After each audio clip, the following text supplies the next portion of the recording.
Hello and welcome back to Israel with Aline. Today we are back in Sodom because in the last few months many different phenomena are happening here. From earthquakes, landslides, and also life was found inside the caves of Sodom. So today is going to be full of adventure and you will see all this and much more. So if you are ready, let's get started. And as you know, one don't have the courage to go into the caves of Sodom alone. And that's why one want to invite Shlomi Lubatin from Revel Eretz to be here with us once again. Shalom. Hi, Shalom. I'm happy to be with you. Shlomi is an Israeli who also speaks a bit of our language, and he will guide us through today's adventure and tell us, Shlomi, where are we going to enter the mountain of Sodom? I'm going to enter here. Here? Yeah, here. So guys, we're literally going to crawl to get into Sodom.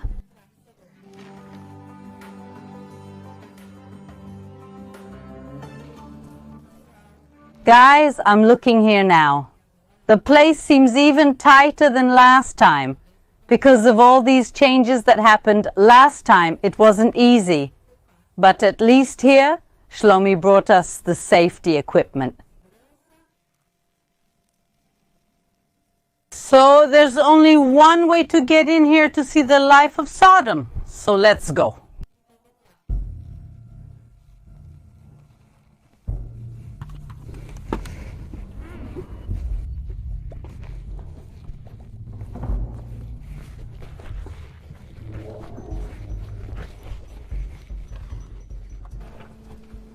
Guys, look here. We can already see the whole cave made of salt. And Shlomi is also arriving.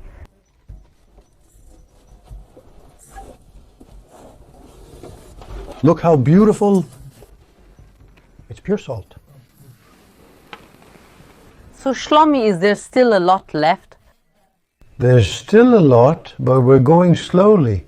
Let's take it slow. So guys, now one have a selfie stick here and one I'm going to take you to crawl with me. So we continue towards that hole. Let's go.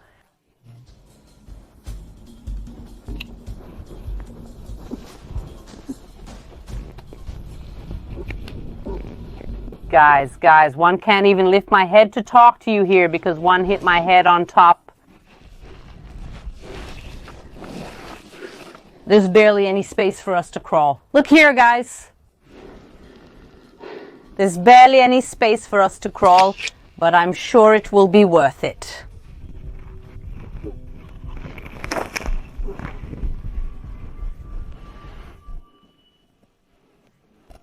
All of it, all the walls, everything is made of salt, and the salt is sharp, so if you're not careful, you start to get wounds. One still have a mark here on my hand. One don't know if you can see it from my last time here in Sodom. So in addition to all the physical effort, you really have to be careful with these salt points that are everywhere.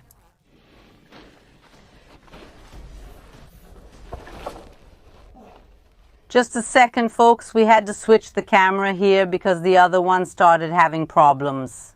The other one started to get completely grainy, like little dots on the screen. So that's why we switched. And it's quite annoying because the last time we came here in Sodom, we also had technical problems with the cameras and the filming equipment. But before we understand what's happening these days in Sodom, we have to start by getting to know the history of this place. And here in the region was the biblical city of Sodom, also Gomorrah and other cities. And this was a green and beautiful area, as the Bible itself tells us. And he lifted up his eyes and saw all the plain of Jordan, which was well watered, before the Lord destroyed Sodom and Gomorrah. And it was like the garden of the Lord, like the land of Egypt when you enter Zoar.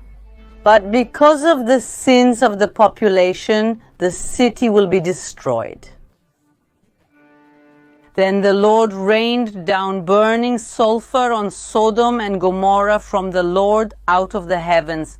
He overthrew those cities and the entire plain, destroying all those living in the cities and also the vegetation in the land. But Lot's wife looked back, and she became a pillar of salt. And that's why this region to this day is one of the strangest, most different and extreme places in the world. Here in the summer, temperatures can reach 50 degrees. Sodom is a mountain completely made of salt. And around here in the region to this day, there are sulfur balls that burn with blue fire. Really, a series of phenomena exist here in the region, and they have been here for the last thousands of years. But in the last few years, changes have started to happen in this region, and that's why today one invited Shlomi, who is a cave expert, and even more so here in the caves of Sodom, and he will tell us what changes have been happening here. Shlomi, the last time one came here with you, to this time one can see that the place looks different. There are different things. What's happening here? So actually we are in the rays of the river, and all the time in the last season here are small earth noises because we are in a set of two tectonics, and the tectonics move away, which causes small earth noises that slide the river and create landslides and noises. We look here at the places of noises, of great noises that fall and alter the part of the earth within the butt. There have always been earthquakes here, and you like, what is this, Iksai? This is very new. There have been minor changes for years, but recently it has become much more intense. It has become much more frequent. So almost every month and a half, there are such crises here. Wow. Guys, imagine being in this place and the whole earth starts to shake, and it makes sense. One mean, the earth shakes, it creates vibrations here, and the rocks start to crumble. And the first thing that's going through my head now, since when I'm in here, is how dangerous this is. What do you guys think of this danger? There was a team of students here a while ago. People went in and thought they knew the cave, and they went into the cave. Their family, after a few hours, contacted the police and said they went into the cave and didn't come out. Wow. They found a special team to search for them because they knew the cave, and they also went to the cave. And we realized there was a problem, and they especially took us to search for them. To everyone, because the direction you are walking here, the weather changes. I'm going to show you today how they closed the tree to open the direction that was closed a few days ago. Imagine the family of these people. Imagine people came to stroll here and the family realized they entered Sodom and never left. One imagine the family's desperation calling, and they really had to send a team that also couldn't imagine.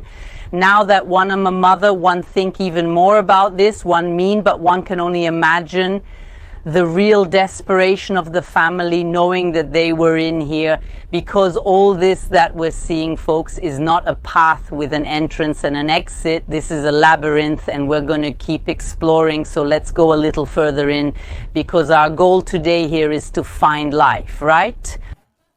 Leads us on the right path, on the safe path. Let's go, thank God.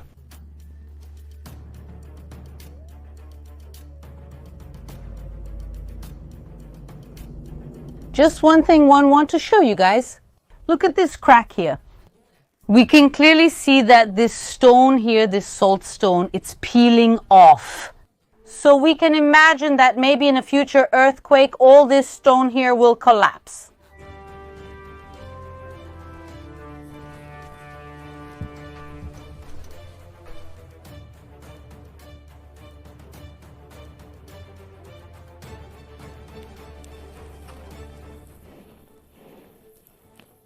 Guys, a week ago we came here and the team said goodbye because the big cylinder fell, and we have to come with the broken patches to break everything and break with your sword that you have.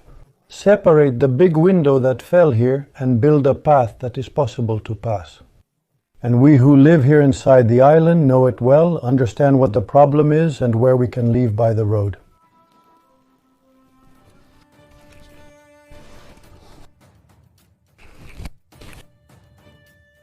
And being here in Sodom, folks, this place has a beauty, but it's a scary beauty, a somewhat indescribable thing. Every little corner we pass is a different landscape. This place is crazy, and here one was passing by and Shlom showed me, look at this, these are salt crystals and they shine. You can't see it properly on the camera, and they are dark because it's salt mixed with tar.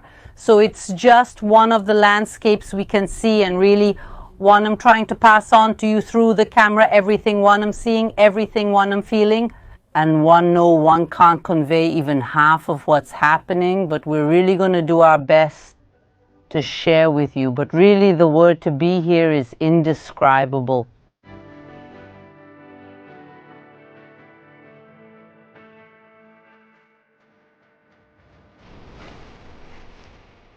Look here, folks. The salt, it's covered with a very thin layer of sand. It's very thin. It looks like flour, cornmeal, something very thin. And look here, this here, folks, it gets here by the mountain itself. Enters the salt. There's a little bit of sand. And now this sand is coming loose, separating from the salt, and that's why it's here creating all this small layer. But we came here today to talk about life in Sodom, or perhaps the lack of life that is here, because when God destroys Sodom, Gomorrah and the other cities, nothing remains. Obviously there are no human beings, but also no animals and no plants. Nothing lives in Sodom. And for the people who live here, and also for the local scientists, they know this place as a place with no life at all. But for all those who know the Bible, we know about the biblical prophecies. The prophecies that say that in the Dead Sea region, which includes Sodom, one day life will return. Let's now listen to this passage. These waters go out to the eastern region and go down into the desert and enter the Dead Sea, and being carried to the sea,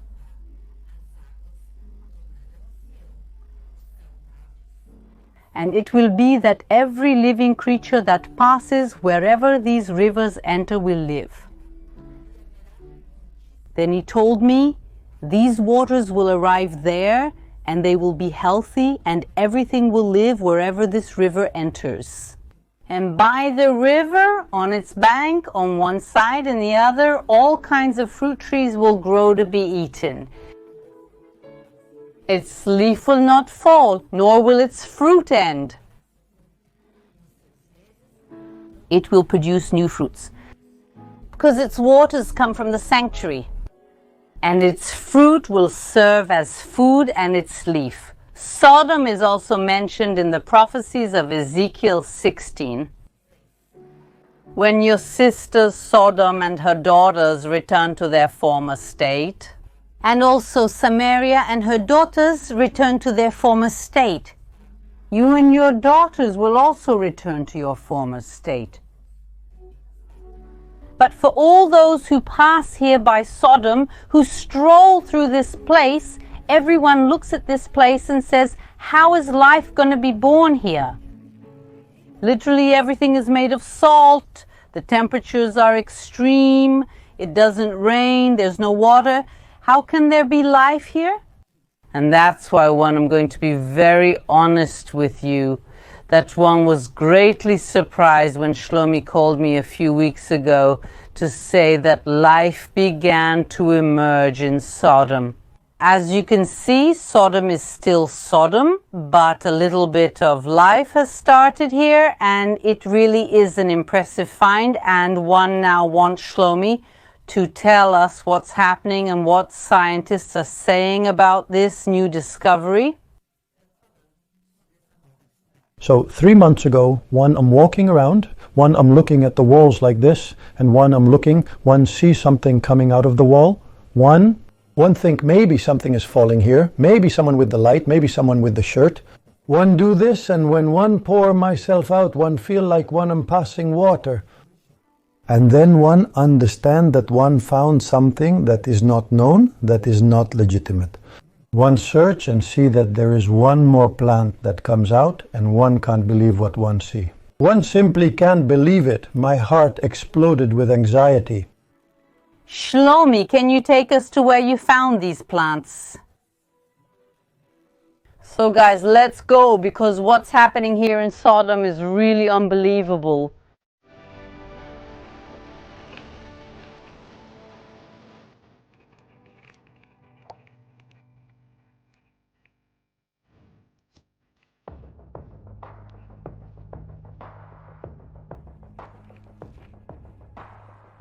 Check this out.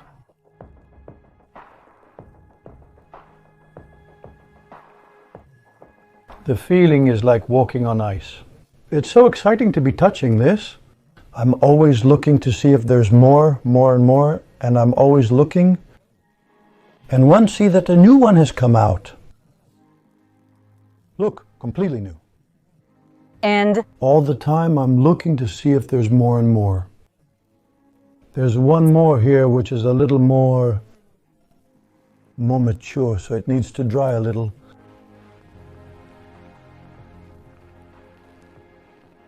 guys, can you see that it's a very, very small plant? There are a few leaves. For those who don't know, we are used to Amazon forest. This seems like nothing, but see the importance. Even if it's a small leaf, it's already a revolution in reality. Why? Because there is no life at all in Sodom. For thousands of years, nothing grows here, not a leaf, not algae, nothing. Nothing grows here, not even moss. And the fact that something is found, even if it's something so small here, is literally unbelievable. And my question is, when you found this, what did you do? Wow, how special is this? How special is this? One went out and said he connected with the professor who was researching Arsdom. One told him, one found a plant in the pool. He replied, there's no way, nothing lives in the pool. But one insisted, one found it, one sent him a sample and he analyzed it. At first, he said, maybe this came from the horn and just fell into the pool by chance. But one retorted, no, one am sure something lives there. He then suggested, maybe it came from some truck or from the earth. And one again denied, one tea can't be, because there's nothing on the earth. One tea's something in the water. And then he says to me, okay, this is starting to get interesting. It took me over 2 months to assure them to come check this out. A week ago, one was here with the Weizmann Institute. It's the only plant research team in extreme situations, and they sent the best photosynthesis professor to come see and verify what this is. Because it really doesn't make sense to have a plant that lives here. First, a plant was literally born in salt. And the second issue is also total darkness. Now you guys can't see, but each one of us, we are here with our flashlights. We have more flashlights here because it's total darkness. There's no light entry here. So the question is, how can a plant live here without light, without water? And so the first thought of the scientists really makes sense, that maybe it got into someone's shoe who was walking around here. It got in through one of the storms that occur here. No. No. At the Weizmann Institute, they thought that maybe the root came from above, the plant on top, and it shoots the root. And so it would photosynthesize, but it can't be. We have above us 218 yards of salt seal. That's why it's so special and different from the world. It's something that was not known. There are 218 yards of salt above our heads right now, and up there are no plants. There is life in Sodom, neither inside but also not outside. When Professor Zach Adam arrived here and one showed him, the smile on his face was uncontrollable. He couldn't believe what he was seeing. So he took a knife and started to dig, thinking that maybe it was just half a centimeter into the salt. But he kept digging and dug more and more, reaching 1.57 inches into the salt without reaching the base. He took out a piece, sealed it carefully, and sent it to the Weizmann I Institute for Analysis and Research to understand exactly what it was. They can't understand what this is. So guys, you are hearing these news here firsthand. One mean. No media in Brazil knows about this yet, but the scientists took it to the Weizmann I Institute, which is one of the top 100 universities in the world. They now have this plant in their laboratory, and probably, this is not a quick thing, but probably maybe in the next few months we will receive a scientific paper proving what is happening here and if there really is life in Sodom. One of the reasons we are here is also, of course, because of the biblical prophecies. We can look at the whole scientific aspect, and the scientific aspect is being worked on. That is, the scientists at Mount Weizmann are analyzing this, and we can look at this discovery in two ways. The first, really, in the hands of the scientists, something that seemed impossible happened, but we can also look at something that seemed impossible that is happening, but that has been written in the Bible for over 2,600 years ago. The destruction of Sodom, the destruction of the entire Dead Sea region, changed the history of Israel. And the Bible told us that this place will come back to life. And we started to see many phenomena in the last months and years that point to something that is happening. Then it's a matter of faith. One can't convince everyone to pick up the Bible and believe in it, but for all those who believe in the Bible, believe in the pages of the Bible, they can see that something is happening here. So we saw together the Bolanes, which are freshwater craters next to the Dead Sea, where the Dead Sea was, and inside them there are fish. One mean we already have the fish, we have fruit-bearing birds, we have date palms, we have so much happening here in the region that one think we are in a very special moment in history, and that's why one thanks Shlomi for leading this revolution and helping scientists see what is written in the pages of the Bible. One, if you want to see more of this region with Shlomi, one also invite you to leave a like. Let's go again. If you leave here 100,000 likes, we will go to the Bolanes and we will show you phenomena that you won't believe. These locations are extremely hard to reach. We have so much more to show you. Indeed, Israel is the land of the Bible. But one thank everyone who watched, and one also want to invite you all to follow Shlomi. One invite you to walk with us in Hevel Eretz. My name is Shlomi Lobaton. Follow us on one Instagram, where we post special places in one Israel and show a different holy land. Come do nature and adrenaline tours with us. A big kiss and see you next time.